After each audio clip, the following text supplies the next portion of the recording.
E agora a gente segue aí tratando de saúde, mas com um outro viés. O Conselho Federal de Medicina divulgou neste mês a resolução aí que define e regulamenta a telemedicina no Brasil como uma forma aí de serviços médicos mediados por tecnologias e de comunicação. A norma é fruto aí de um amplo debate que foi retomado, inclusive em 2018, com entidades médicas e também especialistas, e passa então a regular a prática, né, e também substitui uma resolução lá de 2002, a 1643, e ela já está em vigor desde o dia 5 deste mês. E a gente quer entender um pouquinho mais a respeito aí dessa resolução, e a gente então convidou o presidente do Conselho Regional de Medicina aqui do nosso estado, do CRM de Santa Catarina, o Eduardo Porto Ribeiro, para nos ajudar com esse assunto, e ele já está conosco aí ao telefone. Bom dia, doutor Eduardo, tudo bem? Seja muito bem-vindo aqui ao Cotidiano. Obrigado, Lene. Bom dia. Prazer estar aqui com vocês. Satisfação é nossa. Doutor, então vamos lá, né? Afinal de contas, todos nós, uma hora ou outra, precisamos aí de uma consulta médica, precisamos de atendimento especializado, precisamos cuidar da nossa saúde. Como que esse serviço de telemedicina deve funcionar aqui no nosso país, até para a gente conseguir entender aí, né, essas mudanças que foram implantadas? Olha, Tainá, assim, a telemedicina veio para ficar, isso eu não tenho a menor dúvida. A telemedicina, ela mostrou o seu papel na pandemia, e com o uso da telemedicina na pandemia, algumas definições das resoluções anteriores ficaram mais evidentes. A necessidade de regulamentar de forma efetiva a telemedicina, colocando regras boas para o uso dela, vamos dizer assim, do bem, para o uso que vai fazer com que a sociedade fique melhor atendida, melhor amparada do ponto de vista médico, veio de forma bem madura, sabe? Uhum. Doutor, o que muda na prática, assim, dessa resolução de 2002 para essa que foi publicada nesse mês?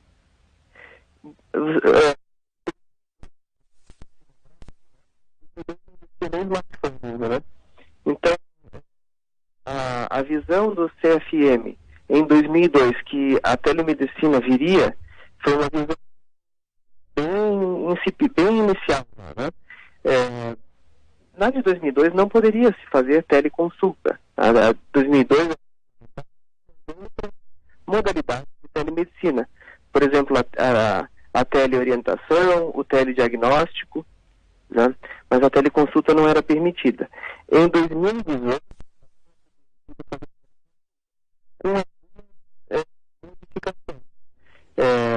a teleconsulta poderia ser realizada como um retorno, como uma consulta não poderia ser feita a primeira consulta como teleconsulta, né?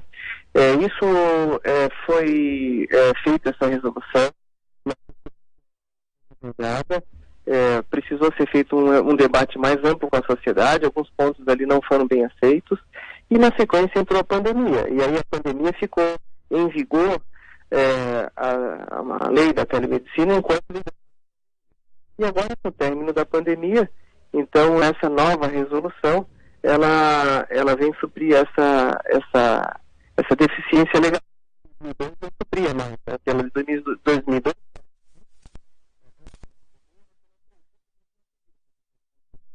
Uhum. Doutor, quais são os critérios assim que devem ser respeitados ou que vão ter que ser implantados também no sentido de garantir a privacidade e a segurança, né, dessa modalidade de atendimento? Porque existe uma preocupação aí também das pessoas à medida que isso passa a ser virtual, né, e você, querendo ou não, você fala sobre a sua vida ali, os seus dados também são transmitidos, né, para conseguir fazer aí a ficha do paciente, enfim. Como que isso vai funcionar também? Olha, a teleconsulta, ela funciona basicamente nos moldes da consulta presencial. Você tem que, claro, as regras são as mesmas, tanto as regras éticas, legais, do sigilo médico, né, quanto as regras legais relacionadas à LGPD, por exemplo. Então, a modalidade a teleconsulta é o paciente só de forma remota. Isso de que essa consulta vai gerar um registro num prontuário. Esse prontuário eletrônico ele tem pré-requisitos de segurança, né? O paciente pode pedir acesso depois a uma cópia do seu prontuário médico, nos mesmos modos da consulta presencial, isso, né? E então o paciente tem que concordar, e ele depois pode ser necessário que o médico decida que tem uma necessidade de uma consulta presencial também ou não, né? Isso é da autonomia do médico, dentro de critérios assim de beneficência, não beneficência, de entender se precisa ter consulta presencial ou não. Mas o modo não ficou regulamentado uma necessidade de um sistema específico de quais, por exemplo, se o médico vai falar pelo Zoom, ou se vai usar um sistema próprio terceirizado, ou se vai... É claro que isso precisa ficar como algo que seja sigiloso, né, com segurança. Uhum. O doutor, falando um pouquinho de contribuições, né? Eu fico imaginando aqui, os meus pais, por exemplo, eles moram numa região interiorana e difícil, assim, até chegar numa cidade um pouco maior. Quais as contribuições que a telemedicina deve trazer para a população, né? Porque eu imagino que já, só nesse aspecto que eu acabei de citar aqui, já deve facilitar, né? Essa comunicação para quem mora em lugares mais remotos, mais afastados, né? Com certeza. Né? Na minha avaliação, muito mesmo, tá? Eu imagine a dificuldade de muita gente de conseguir se deslocar e de conseguir atendimento, os serviços de teleorientação que vão facilitar a aproximação de especialistas das pessoas que moram longe, onde não tem especialista, através de informações médicas do médico de saúde da família, especialista. Por exemplo, esses teus parentes, né, em algum momento talvez eles precisem vir aqui ter o contato com o médico, mas esse estabelecimento do vínculo médico-paciente, isso foi o estabelecimento desse vínculo médico-paciente, ele pode de forma remota, né? A pessoa, mesmo o doente crônico, ele vai precisar ser examinado e vai precisar passar pela consulta presencial em alguns momentos, mas vão ter algumas situações de angústia que ele vai precisar falar com o médico dele e ele está longe, e a teleconsulta vai ajudar bastante nesses casos. Uhum. Doutor, de alguma forma o senhor acredita que a telemedicina pode trazer prejuízo no aspecto, por exemplo, da avaliação clínica do paciente? Porque tem coisas que, querendo ou não, é ali o olho no olho, a proximidade, você conseguir aferir a pressão, você conseguir fazer a escuta, você conseguir ver se a pessoa está com febre ou não, se tem algum sinal mais aparente. O senhor vê algum prejuízo nesse aspecto? Ou como que será a atitude de vocês diante desse tipo de situação? Aí vai para uma consulta presencial? Como que funciona nesse sentido? O padrão ouro do atendimento médico é a consulta presencial, né? Então o médico ele está sendo assegurado ao médico essa autonomia de decidir se ele utiliza, se ele recusa a telemedicina, sempre que ele entender necessário. Tá? E vão ter situações em que realmente vai precisar. Agora, ele pode fazer um primeiro atendimento, por exemplo, né, um primeiro atendimento por teleconsulta, ali ele mais ou menos qual a necessidade complementar, por exemplo, por uma consulta presencial. Ou ele pode entender que é uma situação que pode exigir alguma certa urgência e dizer, olha, não, a continuidade desse atendimento tem que ser presencial. Se dirija a um pronto atendimento, ou venha falar comigo aqui em tal e tal data, mas que é uma coisa que eu não tenho como continuar esse atendimento de forma remota, de forma segura para ti.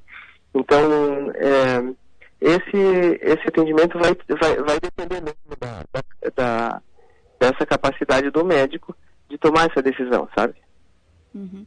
Doutor, de alguma forma, o senhor acredita que a implantação, o senhor falou dos benefícios, né, do SUS ser aí um dos maiores beneficiados, mas de alguma forma o senhor acredita que a telemedicina pode precarizar esse atendimento? Porque eu te faço essa pergunta porque pode sim, mal utilizar. A medicina tem um potencial gigante de precarizar atendimento médico, né? Se você colocar, por exemplo, fazer como obrigatório o atendimento ser por telemedicina, como se fosse uma triagem mal feita, os pacientes vão sofrer com mau atendimento médico. O atendimento médico de telemedicina, ele tem que ser entendido como uma consulta, ele tem que ter, inclusive, idealmente é a mesma de uma consulta, né? A valoração daquele atendimento do médico, daquele serviço que ele está prestando.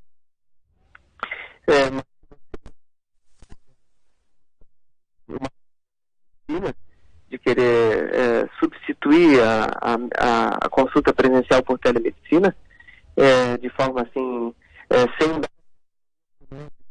para ele decidir, né, por exemplo, uma contratação de médicos que só que não possam ter autonomia de ter esse contato com o paciente, isso teria um potencial muito ruim para o paciente, sim. Uhum. Porque eu te fiz essa pergunta, o doutor, porque assim, não é incomum os relatos, por exemplo, de pacientes que vão ao postinho de saúde e a consulta dura 5 minutos, né? Ela é praticamente um flash, né?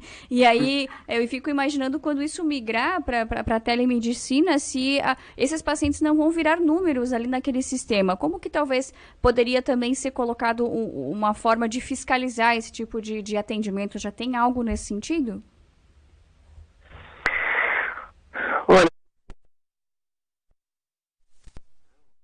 que nos postos de saúde as consultas são marcadas. Esse é da emergência, né? A gente tem que entender o pronto atendimento. Está lá um médico para atender, às vezes tem 100 pessoas esperando. Eu tô me referindo à consulta de postinho mesmo, doutor. Na rede pública mesmo de atendimento. Aí a gente atende. Os postos de saúde costumam ser agendados a cada 30 minutos, a cada 20 ou 30 minutos. Tem as regras de cada especialidade tem a sua necessidade maior ou menor de tempo de atendimento, né? A consulta ela tem que ser boa, independente de presencial ou a distância, ou por telemedicina. A consulta, é claro que ela tem que ser uma consulta completa, né? Isso, a fiscalização aqui do Conselho parte da gente ter a nossa equipe de fiscalização que recebe denúncias, né? Uhum. Isso tem um potencial de ter um certo até as pessoas se acostumarem com o serviço, porque ser novo para todo mundo, tanto para os pacientes quanto para os médicos, tem um potencial nesse aspecto. Uhum. Doutor, falando um pouquinho dos planos de saúde, né? Como que as consultas de telemedicina serão cobradas? Elas terão o mesmo peso de uma consulta presencial? Uma consulta é uma consulta. E a consulta por telemedicina ela não tem um valor menor do que uma consulta presencial, né? É o mesmo grau de responsabilidade, de cometimento, de doação, né? Tem algumas situações que eu posso considerar que é até mais difícil você atender por via remota do que por via presencial. É uma situação inclusive nova e a recomendação, inclusive, da resolução. Doutor, existe alguma especialidade que não possa atender ou trabalhar por telemedicina? Não tem uma especialidade que não possa atender ou trabalhar, mas tem especialidades que vão ser mais beneficiadas da telemedicina do que outras, que precisam, no seu momento por via telemedicina, vai ser mais fácil de se dar do que outras, né? Qualquer especialista ele pode usar a telemedicina a seu favor para ter um contato mais próximo com o seu paciente, mas algumas especialidades ele vai precisar ver mais as pessoas de forma presencial do que outras, né? Mas não tem uma que não possa se beneficiar, não. Uhum. Doutor, que tipo de prescrições podem ou não ser feitas por meio de consultas virtuais e como também acontece, né, o reconhecimento, a autenticação desses documentos que serão emitidos nesse formato? A consulta gera um prontuário médico. O prontuário médico normalmente vai ser, provavelmente, para a maioria dos profissionais, um prontuário médico eletrônico. A pessoa pode usar esse prontuário médico, ter essa solução no seu consultório. Muitos vão utilizar, talvez, serviços, empresas que fornecem esse tipo de solução. E para isso, sim, tem toda uma regra de nível de segurança que precisam ter esses prontuários médicos eletrônicos, porque tem que ser guardado, né? Esses prontuários estão guardados, esses prontuários são do paciente, mas ficam sob guarda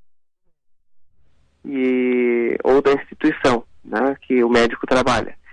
E um paciente pode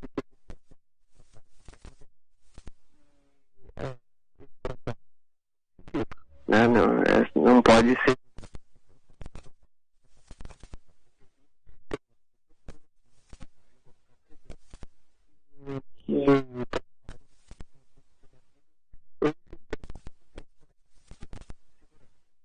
Mas a prescrição, por exemplo, doutor, de uma receita de medicamento e de prescrição de exames, por exemplo, como que ela vai funcionar nessa modalidade? Perfeito. Não, eu tinha falhado no início da tua pergunta, agora então que eu entendi. Nós do CRM disponibilizamos um serviço de receita e de pedido de solicitação de exame, justificativas de atestado. Então, os médicos têm acesso ao nosso sistema e podem usar o nosso sistema. Tem uma resolução do Conselho Federal. Essas modalidades, né, de receita e de pedido de exame com certificação digital, né, com a certificação digital padrão ICP Brasil. Isso está em um processo de transição. Oi, doutor. Então, alô? Oi, pode continuar, doutor. Tinha dado uma cortadinha. Tá. Cortou. Nem todos os médicos tinham já a sua certificação digital. Isso, para não ter dificuldade, a gente está num processo de transição. Mas tanto nós do CRM aqui de Santa Catarina, quanto o próprio CFM, já disponibiliza sistemas para receita, para pedidos de exame, né? E também serviço. Uhum. Doutor, para a gente fechar aqui, essas consultas, elas devem ser gravadas? Como que vai funcionar nesse sentido? Isso tem que ser na